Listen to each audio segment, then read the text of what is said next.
FBI Director Christopher Wray on Thursday expressed growing concern about rising extremist violence in the United States, driven by several recent big political events. I'm sure you have no idea what that could possibly mean.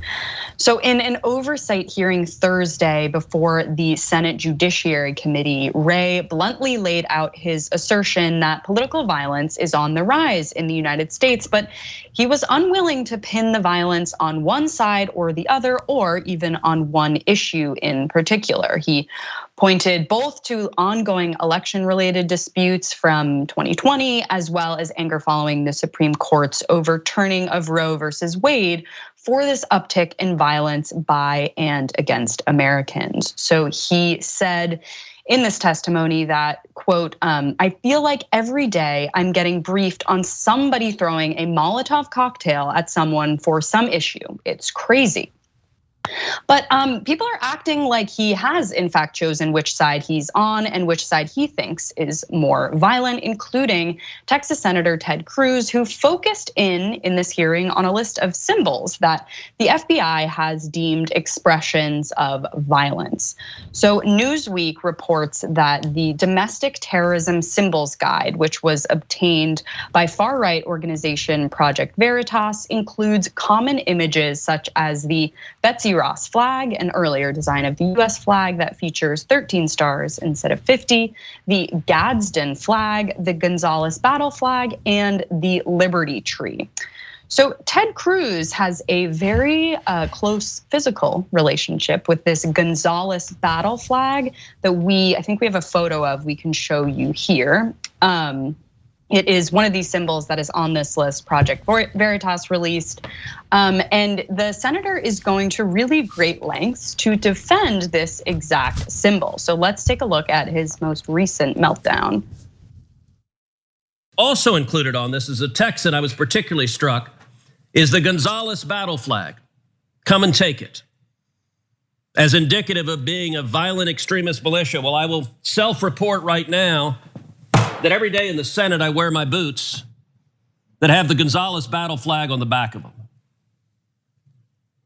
Director Wray, what are y'all doing?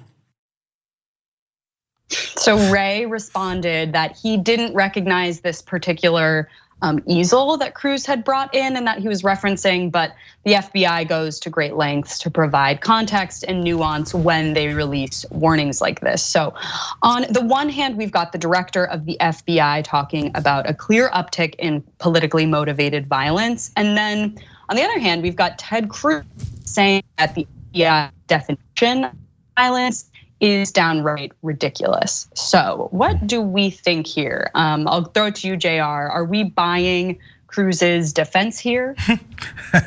His defense, it's more of like an aggression is more what it is. And that's really the whole point of Ted Cruz in these types of things. And really most Republicans when it comes to whether or not they're talking about how oppressed they are in their violence, in their anger, and their desire to spread it to more and more people. So you're gonna slam a boot on the door. I wear this every day. Well, now everybody has to smell your socks under the table, or you weren't wearing that boot and you're just doing this as another prop.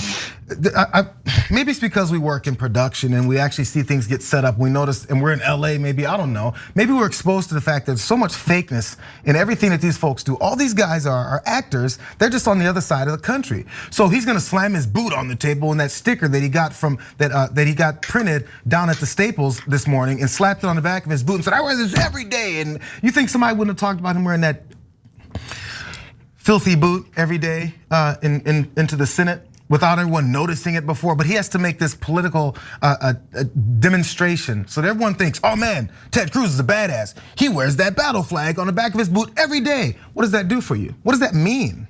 It means what does it say on it? Come and take it. Because that's a way to prove that you're not part of a violent approach to politics anymore, and you're not inspiring others to think, hey, you know what? I'm gonna rise up against this country because I have an AR-15, and you know what? I'm gonna start shooting everybody. Because that's the thought process so many people like Ted Cruz inspire to think they can do with their guns, and instead they shoot themselves in the foot, or their wife, or their kids, or then someone else they got mad at in a road rage incident. That's how these things work, but Ted Cruz doesn't care. He doesn't care that there's extremism going across the board throughout our country. What Ted Cruz cares about is his political expediency in getting to that next step. I'm not sure if he's gonna run for president again, but that was embarrassing enough the first time. But slamming boots on the table and acting like a badass, I guess he thinks is the next step coming back.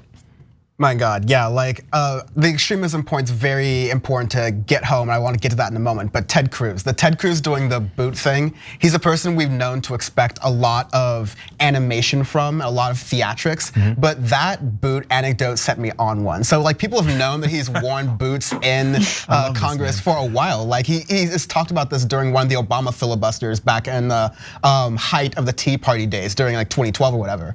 But what I think is the weirdest thing is his fixation with boots. He once said, Marco Rubio said, a vote for Marco Rubio is a vote for men's high-heeled booties. That's what Ted Cruz's communications director said about Marco Rubio at one point. So he's got this weird boot interest, what's to say, but Ted Cruz is all about fanatics. Even people on the right are kind of sick of when he does this. What are these theatrics for? What is this lame attempt at trying to get the FBI director in a gotcha moment for? It's to try to, it's for Ted Cruz and a lot of us, prominent Republicans to establish a narrative that this rise in political violence is and any effort to fight back against this political violence is actually government overreach targeting conservatives. It's government overreach targeting things that conservatives and symbols that conservatives like to ally with. Ted Cruz is well aware that there's this middle ground. It's like shaky territory between the extreme right wing and the moderate center of the party, quote unquote, and what symbols they like. And he's willing to play within those waters for cheap political credit and maybe like an attempt to win an election down the line, whether it's for Senate or for presidency. But it's really sick and disgusting what he's doing because he's playing with fire, he's playing with extremism, and we know by paying attention to this stuff that this has downstream effects for people on the left and marginalized groups.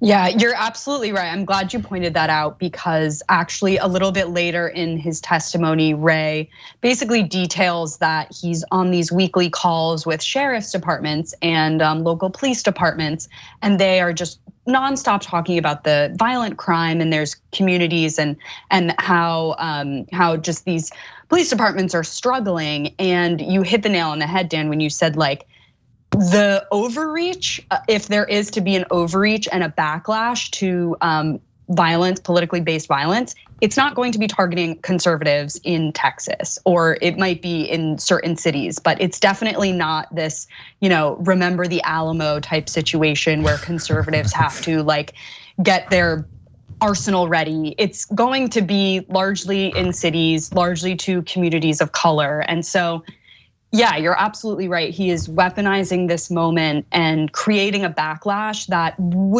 is never even going to affect the people that he is talking about. And that's like infuriating to me. And then we continue this cycle of talking about how crime is so much worse in, different urban city communities. And it's because people like Ted Cruz continue this narrative that that conservatives are, just protecting the rule of law and things like that. It's my last thought on this, Elise, is so this trying to equate the two types of things, because Christopher Wray was talking about how there's violence on both sides. Folks are upset about the court ruling that struck down Roe versus Wade, so they got violent. And then other folks are mad about anything else they can generate to be mad about because there's no actual policy that they're following behind. And then they get mad about it. And he equates the two as such a thing when one group has lost their rights, and many of them are not violent, in fact, or then some of the crimes that are committed maybe are property crimes and things like that. We're gonna equate that when you literally have, for the past several years, specifically when Donald Trump was in office, this buildup of all these militia groups that specifically have the intent and purpose of trying to overthrow the government or wait for the government to come and take something. That's why there's a specific direction that Cruz took with that stupid boot when he's someone come and take it, because that's inspiring those same groups. But they need to be victims. They can't be these aggressors. And at the same time, these soft, safe space libs they'd like to call are somehow the violent ones. They never determine which one it is. Are they soft and weak, or are they violent, bloodthirsty, and ready to kill you? It doesn't matter. It just matches up with whatever they need to give that different narrative so that those same folks can continue to feel this righteousness in their violence. And until you're a Josh Hawley running for your ass in the middle of the Capitol, you're all on board. Then when they come, you're scared, looking for that safe space where those libs are hiding. I can't stand these people. Thanks for watching The Young Turks, really appreciate it. Another way to show support is through YouTube memberships. You'll get to interact with us more. There's live chat emojis, badges. You've got emojis of me, Anna, John, JR. So those are super fun. But you also get playback of our exclusive member-only shows and specials right after they air. So all of that, all you gotta do is click that join button right underneath the video. Thank you.